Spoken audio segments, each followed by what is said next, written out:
These are the Favero Assioma dual-sided power meter pedals, and probably one of the most affordable ways to get a power meter on your road bike this year if you want to take your training, your racing, your riding to the next level using power. So in this video, give you a detailed first look at these pedals, go through all the tech, put them on the scales, tell you what they cost, and everything else that's really important about these pedals if you're in the market for a power meter this year. There will of course be an in-depth review on these in a few months' time, so hit that subscribe button down below if you want to see my verdict on these pedals in some time in the future. But before I dive into all the tech on these pedals, as I know they've been around for a few years now and quite a few of you do own these pedals, what they're like. Let me know in the comment section down below if you own these pedals, if you use them on a regular basis. The Duo, the dual-sided, or the Uno, the single-sided pedals, which are also available. What they like to use, how easy to use are they reliable, any issues, I'd love to hear your feedback on these pedals. So with all that said, let's dive in and take a closer look. Let's talk about price.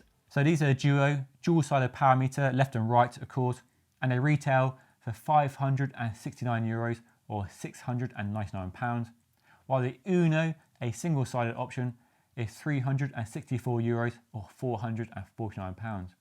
You can buy the Uno and upgrade at a later date to the Duo dual-sided power meter for €352 or £409. And before I get into the box and more details, let's put them on the scales and see what they weigh. Of course, they will be heavier than a non-power meter pedal, that's a given, but let's see what they actually weigh. So 152 grams for one pedal and 304 grams for two pedals.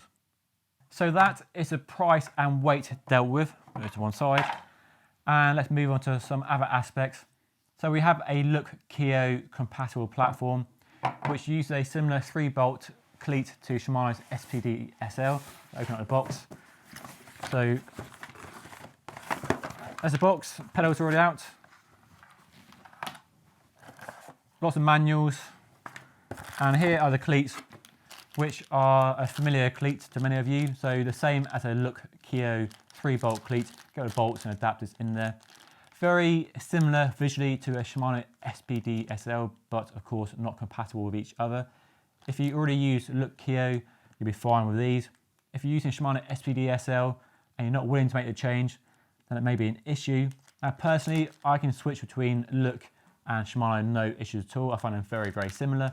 I know some people who use Shimano SPD SL aren't prepared to move away from that system, that ecosystem they're used to. And especially if you have lots of shoes and cleats, that could be an expensive upgrade. But there are rumours of a Shimano version of these coming out soon, but all rumours at the moment. So Look Keo cleats. So easy to set up, do that in another video. And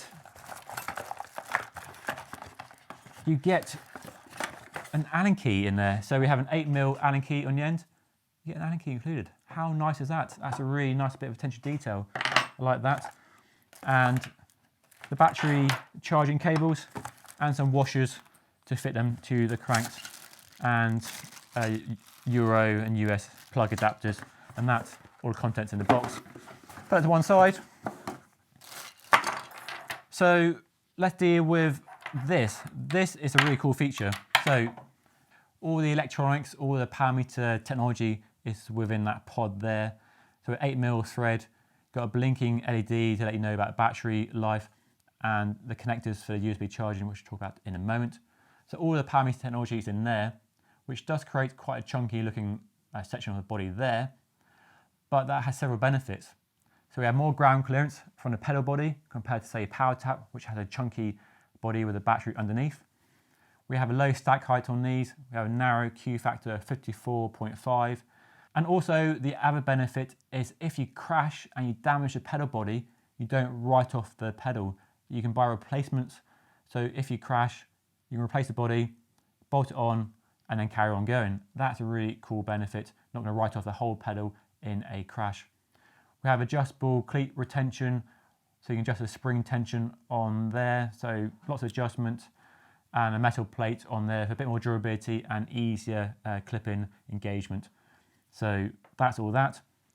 Then a really cool feature on these is there's no batteries to remove, no special batteries that you have to source from Amazon or eBay, wherever you go shopping.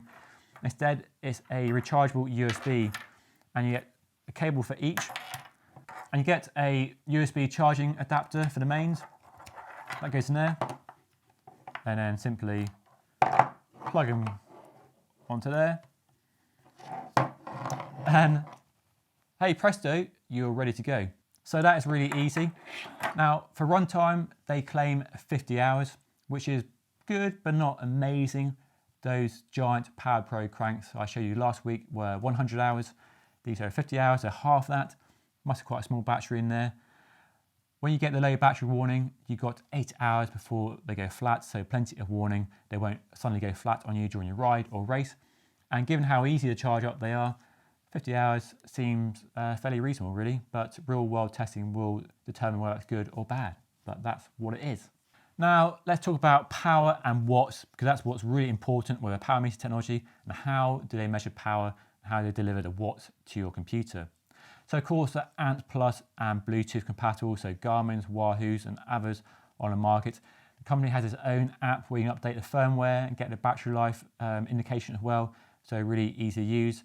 So the company is claiming these offer a 1% accuracy, which is as good as it gets, basically the same as the most expensive power meters from the likes of SRM, which for a long time was the gold standard when it came to a power meter. Many power meters are 2%, some are even higher, so 1% is as good as it gets. So the company has developed a technology called instant angular velocity, which uses a 3-axis gyroscope to detect the angular velocity of the pedal stroke. Simply put, your power isn't continuous through the pedal stroke. There's more force between 3 and 6 o'clock and less at the top and bottom of the stroke. Now the company reckons most power meters use an average of its angular force, but its technology takes a real and instantaneous force which contributes to a claimed accuracy of 1%. There's a ton of research on the company's website and a research paper, I'll put a link down below, worth reading if you want to know more about the tech. I don't go into too much detail because the video could be really long and many of you will just get bored of hearing me talk about the detailed tech on this. So go and read their website if you want to know more about how these are claimed to be so accurate. But a really exciting outcome of all that technology is the pedaling dynamics these pedals offer. Essentially, you can examine in minute detail your pedaling stroke and ensure it's as efficient as possible. Now you might think pedaling is just pedaling, but there's a big difference between average pedaling and really good pedaling. And when it comes to the pros and like really keen amateurs, pedaling, the difference between good and bad pedaling can make a big difference in terms of efficiency, getting the best performance out of yourself. And the pedaling dynamics these pedals offer are a really useful tool, an essential tool perhaps, for ensuring you're pedaling as well as you can. They're also 100% waterproof, which as a UK cyclist is a good thing. Even though spring is here, it still rains a ton, so that is kind of cool. So some really exciting and interesting technology. I can't wait to find out how they perform over the next few weeks and months. And I'll definitely keep you updated. So subscribe to my channel if you haven't already. Give you a full review very soon. And behind the scenes on Twitter and Instagram for a bit of a first look at these. And if you have any questions, put them down below. If you own them, love to hear from you. So also get down in the comment section below as well. Anyway, stay tuned for more on these coming up very soon. But that is all for now. Thank you so much for watching. Don't forget to like, subscribe, and I'll see you all again very soon.